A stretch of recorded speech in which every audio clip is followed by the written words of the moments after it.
कुछ important quarterly updates आए, उसमें सबसे इंपॉर्टेंट तो खैर हमने अपफ्रंट बिग स्टॉक्स में चर्चा भी करी थी, टाइटन कंपनी की। कंचन, क्या अपडेट्स दिए दरअसल टाइटन जी? क्वार्टर फोर मानस चार्ट आप खोलना, मैं आता हूं आपके पास। हाँ बोले, सॉरी जी, क्वार्टर फोर के नंबर्स अपडेट कर दिए हैं कंपनी ने। अगर स्टैंडलोन बिजनेस ग्रोथ की बात करी जाए तो 25% का यहाँ पे इजाफा देखने को मिला है। इनफैक्ट जो कंपनी का रिटेल नेटवर्क है वो भी अच्छा खासा एक्सपैंड होता हुआ दिखाई दे रहा है। 72 नए स्टोर्स है कंपनी ने जोड़े हैं, यानी कि इन क्यूमुलेटिव हम बात करें इस फिस्कल ईयर में तो उनकी जो स्टोर्स की संख्या है वो 3312 की हो गई है। ज्वेलरी सेगमेंट में अच्छा अपटिक देखने को मिला है, 24% का इजाफा यहाँ पे है। इनफैक्ट जो फ्रेग्रेंस सेगमेंट है वहां पे भी 26% की ग्रोथ रही है। कैरेट लेन में 22% का इजाफा देखने को मिला है, लेकिन जो आई केयर सेगमेंट है वहां पे जो ग्रोथ है वो हमें हाई टीन्स में देखने को मिली है, यानी कि 18% की ग्रोथ यहां पे देखी गई है। लेकिन जिस तरीके से हमने गोल्ड प्राइस का मूवमेंट देखा है उस लिहाज से ये स्टॉक वैसे भी काफी ज्यादा चर्चा में रहा है। टाइटन कंपनी, ये ध्यान रखिएगा, सेल्स का जो जंप नजर आ रहा है उसमें कुछ नए स्टोर का एडिशंस भी है, और ऊपर से जब सोने के दाम बढ़े हुए हैं तो ग्रॉस सेल वैल्यू भी बढ़ जाती है। तो इसीलिए बात हुई थी कि माइल्ड ग्रीन टाइप लीजिएगा इन आंकड़ों को। लेकिन मानस, चार्ट्स पे टाइटन प्लेस्ड कैसा? भाभी जी के लिए कुछ लिया आपने? नहीं, लिया नहीं है, लेकिन मैं व्यू बता देता हूँ। देखिए, करेक्ट हुआ था स्टॉक, लेकिन अब इम्पॉर्टेंट ये है कि एक बहुत ही इम्पोर्टेंट सपोर्ट के आसपास आ गया है। लॉन्ग टर्म चार्ट पे जो 200 वीक मूविंग एवरेज है वो 28-24 है। तो मेरे ख्याल से अगर आपके पास ये निवेश है और आप लंबे समय तक बने रह सकते हैं तो यहाँ पर बने रहना चाहिए। 2800 रुपए का आप स्टॉप लॉस लगा लीजिए। ट्रेडिंग के तौर पे खरीदारी तभी करें जब स्टॉक 3100 रुपए के ऊपर निकले। अगर 3100 रुपए के ऊपर निकले तो 3000 के स्टॉप लॉस से खरीदारी करें और 3300 रुपए के टारगेट से। चलिए, टाइटन रडार पे उन Q4 अपडेट्स के बीच कुछ और इंटरेस्टिंग Q4 अपडेट्स। दो रियल्टी कंपनीज, बैती साहब, गोदरेज प्रॉपर्टीज का चार्ट आप स्टडी करके रखो, आता हूं। गोदरेज के और शोभा के अपडेट्स आए, कंचन कैसे लग रहे हैं? शुरुआत करते हैं गोदरेज के साथ। अगर हम यहाँ पे क्वार्टर फोर में बुकिंग की वैल्यू देखें तो वहां पे हमें साल दर साल 7% का एक अपसाइड देखने को मिला है। फिस्कल ईयर 25 इनक्यूमुलेटिव बात करी जाए तो यहाँ पे भी जो है 31% का सीधा सीधा जंप आया है कंपनी की बुकिंग वैल्यू में, और कंपनी ने इस बार अप्रोक्सीमेटली 3703 घरों को बेचा है। और देखा जाए तो कंपनी के जो नए प्रोजेक्ट लॉन्चेस है वहां से सेल्स में एक अच्छा खासा कॉन्ट्रीब्यूशन आता हुआ दिखाई दिया है। अब बात कर लेते हैं शोभा की। यहाँ पे हमें सेल्स वॉल्यूम क्वार्टरली बेसिस पे तो बढ़ती हुई दिखाई दी है, लेकिन अगर हम पूरे के पूरे फिस्कल ईयर की बात करें तो वहां पे हमें एक डेंट आता हुआ दिखाई दिया है, यानी कि 5.5% की गिरावट वहां पे देखी गई है। साथ ही साथ अगर इस टाइम पे बात करी जाए तो मैनेजमेंट ने अपने दिसंबर क्वार्टर में जो गाइडेंस है पूरे फिस्कल ईयर 25 के लिए उसको भी थोड़ा सा डाउनग्रेड कर दिया था, बिकॉज काफी सारे जो प्रोजेक्ट हैं उनमें उनको डिले देखने को मिला था। ओके, तो शोभा के आंकड़े थोड़े गड़बड़ाते हुए, साल दर साल देखेंगे तो थोड़ा फीका मामला है। गोदरेज प्रॉपर्टीज हाईलाइट है, क्वार्टरली बुकिंग्स भी मेरे ख्याल से पहली बार इस तरह का आंकड़े इन्होंने रिपोर्ट करा है चार्ट्स पे। लेकिन गोदरेज प्रॉपर्टीज के समीकरण, कल तो पिटाई हो रही थी इसकी, बहती साहब। जी आशीष जी, देखिए चार्ट्स पे तो जरूर प्रेशर है, लेकिन एक अहम सपोर्ट एरिया है 1920, और वहीं पे कल जाके इसने लो बनाया। और जो वीकली चार्ट्स पे 200 डेमा है वो भी एग्जैक्टली वहीं पे प्लेस्ड है, 200 एक्सपोनेंशियल मूविंग एवरेज। तो हमें लग रहा है इसमें 2000 के ऊपर अगर ये खुलता और सस्टेन करता है तो वहां पे खरीदारी की जा सकती है 1920 का स्टॉप लॉस लगाकर। ऊपर में हमें लगता है अगर 2000 के ऊपर सस्टेन करता तो शायद 2100 और 2160 तक का भी जोन इसमें देखने मिल सकता है। ओके, तो 2100 से 2160 तक के अपसाइड पोटेंशियल यहाँ पर देखने को मिलेंगे। चलिए थोड़ा खबरों की तरफ वापस बढ़ेंगे, एक आध ब्रोकरेज व्यूज़ भी ले लेते हैं आशीष। बजाज फाइनेंस पर एक काफ़ी इंटरेस्टिंग व्यू आया, श्रेया के पास चलते हैं। Shreya, good morning. Good morning sir, good morning everyone. देखिए, बजाज फाइनेंस पर रिपोर्ट आई है, सीएलएसए की आउट परफॉर्म की कॉल दे दी है। सीएलएसए ने टारगेट प्राइस की बात करें तो 11,000 रुपये प्रति शेयर का टारगेट प्राइस रख दिया है, यानी कि लास्ट ट्रेडिंग प्राइस से 28% का अपसाइड पोटेंशियल बजाज फाइनेंस में सीएलएसए को नजर आ रहा है। देखिए, उन्होंने एक कहावत कही कि form is temporary, class is permanent, और ये कहावत इस स्टॉक पर सटीक बैठती है। उनका मानना है कि फाइनेंशियल 2025 स्टॉक के लिए सही नहीं रहा। आप बात करें जिस तरीके से ग्रोथ में गिरावट देखने को मिली, वहाँ पे 26% की गिरावट देखने को मिली ग्रोथ में। हाई क्रेडिट कॉस्ट से ROE यानी कि रिटर्न ऑन इक्विटी भी घटकर 19% रह गया। तो फाइनेंशियल ईयर 2025 में फॉर्म सही नहीं था स्टॉक का, लेकिन फाइनेंशियल ईयर 2026 में फिर अपने क्लास में ये स्टॉक दिख सकती है, वहाँ पे ग्रोथ दिख सकती है। एसेट क्वालिटी के मोर्चे पर देखें तो चैलेंजेस भी कम हुए हैं और अब जो फोकस है वो निम्स और एसेट क्वालिटी से शिफ्ट होकर ग्रोथ पर फोकस हो रहा है। इसलिए बजाज फाइनेंस आपके रडार पे। लो, मैं और वीरू ही नहीं लड़ रहे थे, CLSA भी था लड़ाई में। पसंद आ रहा है CLSA को 11,000 के टारगेट्स के साथ। फॉर्म टेम्पररी होता है, क्लास परमानेंट होती है और एक बढ़िया पेडिग्री का स्टॉक है उनके लिहाज से। ये गाबा सर, बजाज फाइनेंस चार्ट्स के समीकरण कैसे लगते हैं? अच्छे लगते हैं। Basically chart structure Bajaj finance का अच्छा है। आज किसी को लेना है तो ले सकते हैं। स्टॉक होगा करीब 8,400 का। तो ये स्टॉक मैंने कहा था कि मेरे पोर्टफोलियो में है, तो बिल्कुल यस, अप मूव ऑन है। टारगेट 9,000, 10,000 मेरा एक साइकोलॉजिकल टारगेट है, वहां तक जाने की संभावना जरूर है बजाज फाइनेंस।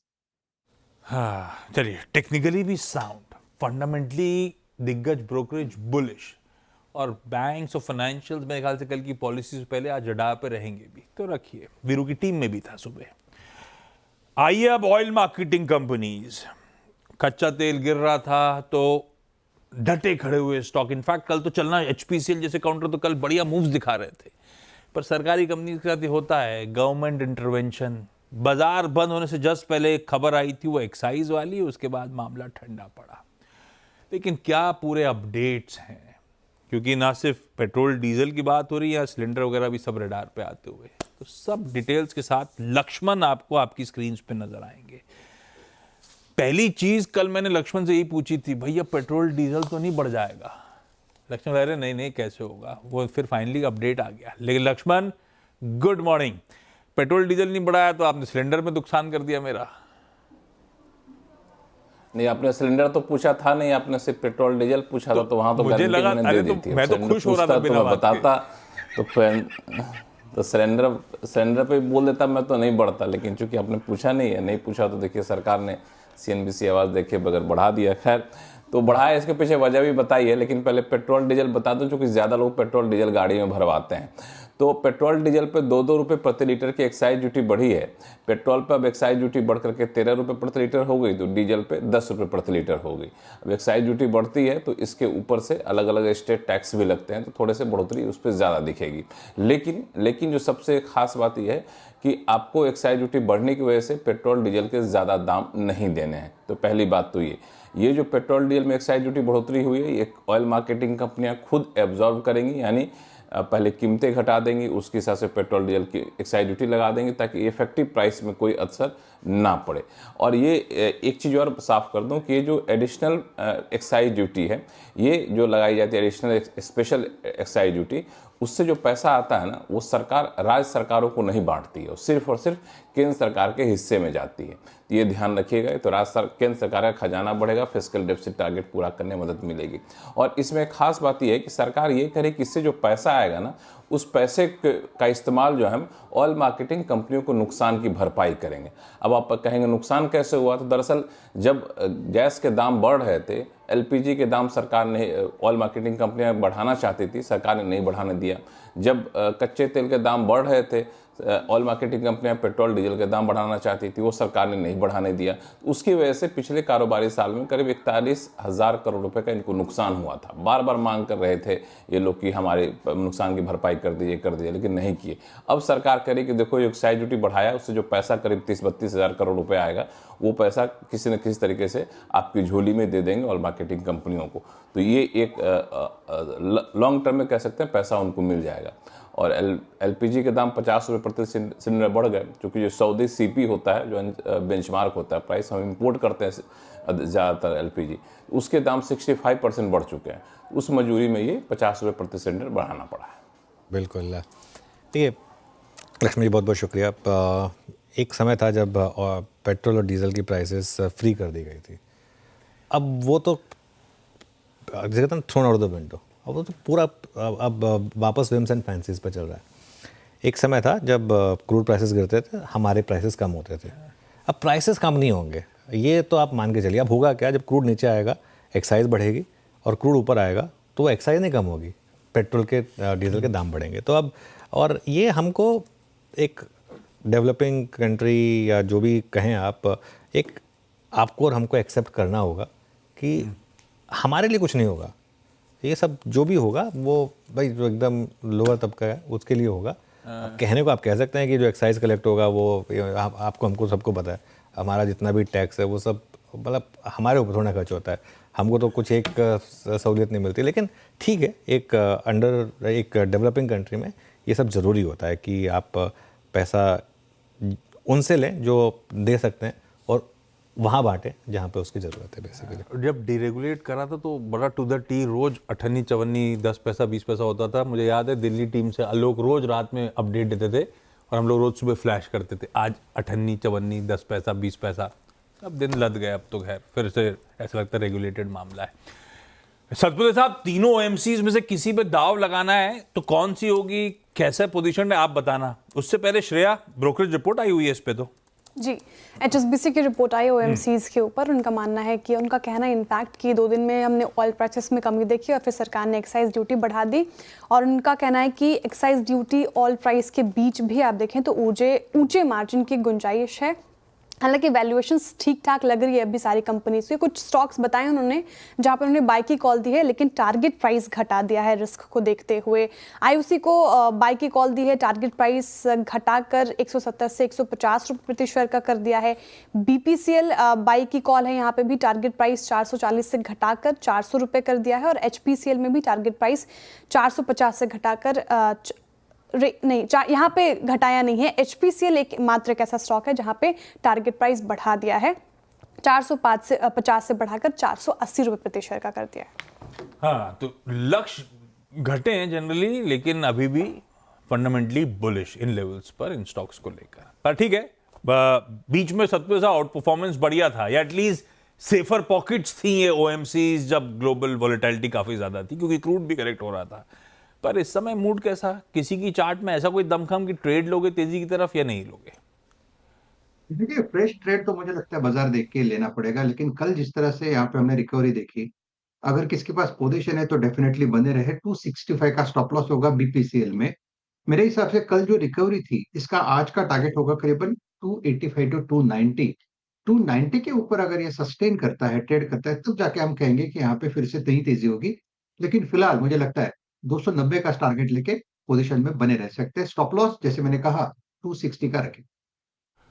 तो खबरों, काफी सारी खबरें हैं, देखते हैं ओपनिंग कैसे होती है, OMCs की बाजार कैसे ले रहा है इन खबरों को, उसके बाद रिविजिट कर लिया जाएगा। इंटरग्लोब एविएशन रडार पे, इसको भी रखिए। श्रेया, कौन सी ब्रोकरेज की क्या रिपोर्ट है भाई? देखिए, इंटरग्लोब एविएशन तो लगातार खबरों में ही है, काफ़ी ज़्यादा पसंदीदा स्टॉक बन चुका है। मॉर्गन स्टैनली की रिपोर्ट आई है इंटरग्लोब एविएशन पे, ओवरवेट की कॉल दे दी गई है। टारगेट प्राइस की बात करें तो 6085 रुपये प्रति शेयर का टारगेट प्राइस रख दिया, यानी कि लास्ट ट्रेडिंग प्राइस से 21% का अपसाइड पोटेंशियल मॉर्गन स्टैनली को इस पर्टिकुलर काउंटर में नजर आ रहा है। उनका मानना है कि Q4 जो है वो काफ़ी ज़्यादा अच्छा हो सकता है इस कंपनी के लिए, बेहतर प्रदर्शन दिखा सकती है कंपनी। जिस तरीके से इंटरनेशनल ऑपरेशंस में एक्सपेंशन कर रही है वहाँ पे दिखाई दे रही है, अग्रसर होते हुए काम कर रही है कंपनी। फ्यूल प्राइसेस में जिस तरीके से नरमी हमें देखने को मिली है, ये एक पॉजिटिव ट्रिगर है इंटरग्लोब एविएशन के लिए। और अनुमान के मुताबिक फाइनेंशियल 2026 में कंपनी और अच्छा प्रदर्शन दिखा सकती है। साथ ही वैल्यूएशन अभी भी अच्छे हैं, अट्रैक्टिव हैं, इसलिए इंटरग्लोब एविएशन आपके रडार पर होना चाहिए। इंटरग्लोब रखिए आपके रडार पे। BEL कल ऑर्डर के अपडेट है, कंचन क्या डिटेल्स हैं? जी, बेसिकली इनको डिफेंस मिनिस्ट्री से 2210 करोड़ का एक ऑर्डर मिला है। बेसिकली जो ये ऑर्डर है वो दिया गया है इलेक्ट्रॉनिक वेलफेयर सूट के लिए। और अगर इनक्यूमुलेटिव अगर हम फिस्कल ईयर 26 की इनकी टोटल ऑर्डर बुक देखें तो वो 2803 करोड़ की हो गई है। बैंक्स NBFCs पे एक रिपोर्ट भी है। श्रेया, क्या फाइनेंशियल्स में कोई बुलिश है क्या? जी, गोल्डमैन सैक्स की रिपोर्ट आई है बैंक्स और एनबीएफसीज पे। उन्होंने स्टॉक्स बताए हैं और कारण भी बताए हैं क्यों उन्होंने चुने हैं। शुरुआत करती हूँ एनबीएफसीज। देखिए, पीएनबी हाउसिंग को उन्होंने अपग्रेड कर दिया है और टारगेट प्राइस बढ़ा दिया है। 1184 रुपये प्रति शेयर का टारगेट प्राइस रख दिया है, यानी कि लास्ट ट्रेडिंग प्राइस से लगभग 28% का अपसाइड पोटेंशियल पीएनबी हाउसिंग में गोल्डमैन को दिखता है। कारण क्या है?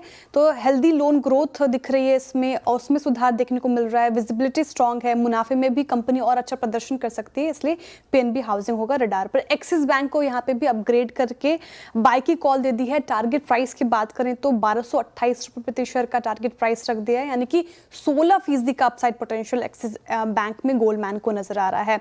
वैल्यूएशन कंपनी की अच्छी लग रही है एक्सिस बैंक को। प्रॉफिटेबिलिटी और ग्रोथ के लिहाज से देखें तो फाइनेंशियल ईयर 2026 और अच्छा रह सकता है कंपनी के लिए। जिस तरीके से सिस्टम में लिक्विडिटी इन्फ्यूज हुई है, एक्सिस बैंक को अच्छा खासा फायदा होता हुआ नजर आएगा। तीसरा स्टॉक है एसबीआई।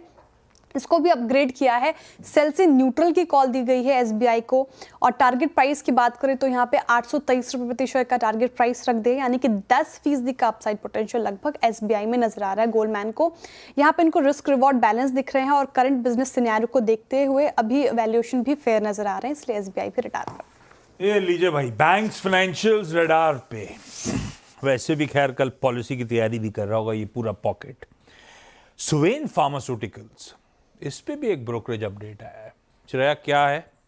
जी, गोल्डमैन ने भी सुवेन फार्मा पे भी अपनी रिपोर्ट निकाली। बाय की कॉल दे दी गई है। टारगेट प्राइस की बात करें तो 1350 रुपये प्रति शेयर का टारगेट प्राइस रख दिया है और सुवेन फार्मा पे। उनका मानना है कि फाइनेंशियल 2026 में मजबूत रिबाउंड और स्ट्रक्चरल ग्रोथ की उम्मीद है उनको। कंपनी अच्छा प्रदर्शन कर सकती है फाइनेंशियल 2026 में। टॉप 3-5 मेडिसिन की बात करें तो वहाँ पे अच्छी मांग है, जिससे इस कंपनी को फायदा होता नजर आएगा और मांग से ग्रोथ को और सपोर्ट मिलेगा और नई दवाओं को मंजूरी से भी ग्रोथ को बूस्ट मिल रहा है और मीडियम टर्म के लिए 20% प्लस एबिटा CAGR संभव है, इसलिए सुवेन फार्मा आपके रडार पर होना चाहिए। लीजिए भाई, ये बढ़िया बढ़िया ब्रोकरेजेस के आइडियाज़ हैं लॉन्ग टर्म के लिहाज से। उनको क्या क्या पॉकेट्स, कौन कौन से स्टॉक्स पसंद आ रहे हैं। लेकिन कंचन, बचे हुए कुछ स्टॉक से न्यूज़।